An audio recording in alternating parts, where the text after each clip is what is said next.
రాళ్ళు విసిరే మనుషుల మధ్యలో నన్ను ఆదుకొనుటకు నీవు వచ్చావు. నా చెయ్యి పట్టి నన్ను లేపావు, నా మరకలను తుడిచావు, నీ బిడ్డగా నన్ను మార్చివేశావు. నన్ను త్రోసివేయని తండ్రివి నీవే.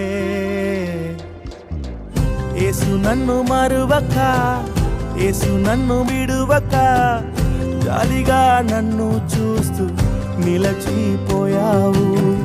తృణీకరించక, నన్ను త్రోసివేయక, సంద్రాలు దాటి నన్ను చేరు